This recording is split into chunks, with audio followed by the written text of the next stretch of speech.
Bonjour à tous, j'aimerais vous présenter un des 8 principes directeurs en construction identitaire. Les 8 principes, c'est un peu comme un manuel d'instruction IKEA. Pas obligé de suivre toutes les étapes nécessairement, mais si tu veux pas que ton Björkspäng ressemble à un Laviatoi Pavastul Plateflogaduru, un autre meuble, c'est bon de jeter un coup d'œil au manuel de temps en temps.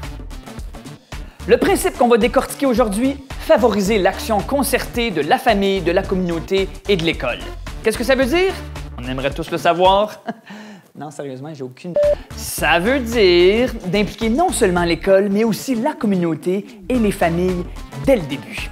C'est bien d'organiser des activités et d'inviter les gens après, mais une vraie action concertée, c'est quand on organise quelque chose avec nos partenaires et non pour nos partenaires. Hein? C'est un travail d'équipe de A à Z, comme le Scrabble. Ça se joue pas en équipe. Pas comme le Scrabble.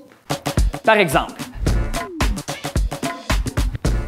à l'île du Prince-Édouard, l'Association des parents et le personnel de l'école Pierre Chiasson, en collaboration avec la communauté, ont organisé une soirée de camping pour les familles. On a chanté des chansons de feu de camp, on a lu des livres sous la tente, en français, tout le monde ensemble. Feu, feu, kumbaya, 3 petits chats, bon appétit. Pour essayer de mieux comprendre, allons voir notre épicurien en résidence. Bienvenue dans ma cuisine. Vous dites action concertée et communauté, puis moi, ça me fait penser à quelque chose. Supposons que vous et vos voisins décidez de faire un repas. Vous vous dites, c'est simple, chacun apporte son plat préféré puis on partage. Mais ça, c'est pas de l'action concertée, on appelle ça un potluck. Au lieu, vous pourriez faire un seul plat ensemble. Chacun apporte un ingrédient, puis on s'en donne à cœur joie. Quelqu'un apporte des merguez. Quelqu'un d'autre apporte un poireau. Votre petite voisine d'en face, elle apporte un petit délice fromagé. Mais vous vous dites, j'aime pas ça. Je suis habitué de tout faire tout seul. Mais c'est important de tisser des liens avec la communauté pour les impliquer dans le processus. Ça peut donner des résultats surprenants. Une paella qui parle français. Peut-être que notre bibliothécaire va pouvoir nous éclairer un peu. Bon, là, il y a encore 64 du monde qui ne comprennent pas ce que ça veut dire que de favoriser l'action concertée de la famille, de l'école et de la communauté. Chut! Voici un autre exemple pour vous aider.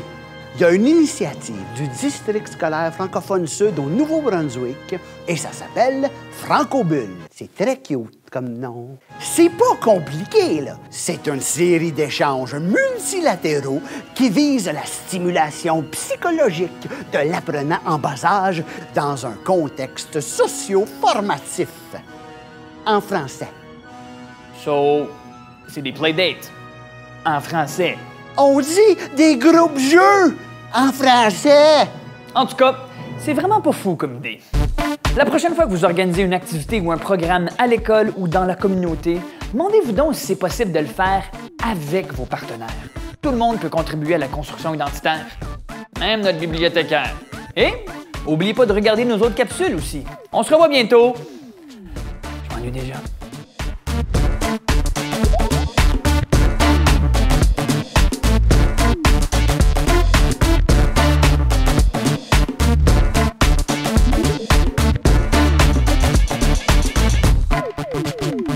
C'est du réseautage préscolaire visant la francisation de multiples petits